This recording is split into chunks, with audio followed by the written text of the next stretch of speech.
Alright, well here's your table of contents.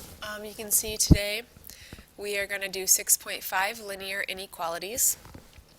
So we'll go ahead and write that down. Pause if you need to. I'm moving on to the next slide.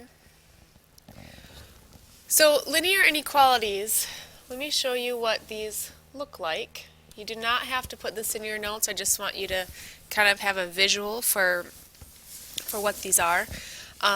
You can see that these are our graphs, just like drawing a line. A couple differences you might notice is, for example, let me see if this is separate. Oh, yep. So this line over here versus this line over here, one of them is solid and this one looks like it has dashes. For whatever reason, we call this a dotted line over here on the right. So this is a dotted line. This is a solid line. So that's one thing you'll notice. The other thing you'll notice is that these graphs have shading. So here you can see this shading. Oh, they're both moving. Hang on. Alright, so this shading on, oh, I was hoping that would be together. Well, pretend, so this shading on this graph over here, this is considered shading below the line.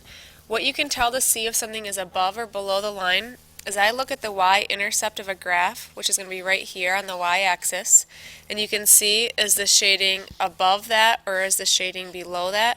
We can see that the shading is below the line, below your y-intercept, so that means we have shaded below the entire line. Sometimes this might be obvious as your lines get more steep. It gets kind of harder to tell what's above and below the line. Alright, the graph on the left, or sorry, over here on the right, here's our shading. This one is shading above the line. And again, to tell whether it's above or below, focus on your y-intercept. Is the shading up here above your y-intercept or down here below the y-intercept? And we can tell it's definitely above the y-intercept, so that one has shading above. So what this is similar to is graphing on when you guys did number lines and you had open and closed circles and you shaded to the right or to the left. Well, now we're graphing linear inequalities. So we're on a coordinate plane, so you can have solid or dotted lines shading above or below. And how do you tell which one it should be? If you notice, instead of equal signs, now we're going to have your greater thans, your less thans, your greater than or equal to's, your less than or equal to's. So depending on what that inequality is, it will tell you if you should shade above the line or below the line, and if you should have a solid or a dotted line. Alright, next slide. This I do want you to write in your notes. These are just some steps to follow in case you get stuck at home.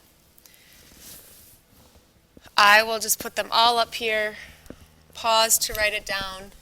I'll read through them. Solve for y if necessary for slope-intercept form. Anytime you guys graph, we always solve for y first. After that, you will graph using the y-intercept and the slope. So you're going to plot all the points like we normally do. And then here's the new thing, is you have to determine if it's a solid or dotted line, and then draw in the line solid or dotted, and then you have to determine if you're shading above or below the line, and then you'll do the shading. So it's all the same graphing you've done, there's just two added things. What does your line look like, and where does the shading go? Alright, I'm moving on to the next slide, so pause this if you still need to. Alright, so here are our shading rules and our solid and dotted line rules. If it's a greater than symbol, so if it says y is greater than, or it could say y is greater than or equal to, you will shade above every single time. I think that kind of makes sense. If it's greater than something, you're going to shade above it. How do you know if it's solid or dotted? Dotted line is going to be this inequality right here, just the greater than. Solid line is your greater than or equal to. And a nice way to remember that, if it's a solid line, do you see how you can actually see a line in the inequality that greater than or equal to?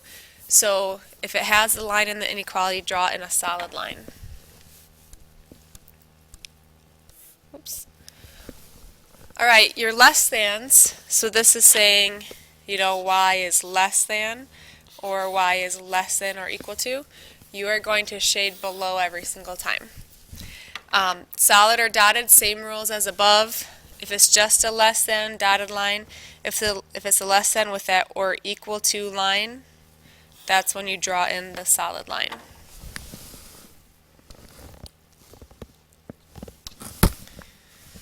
Alright, end of this video.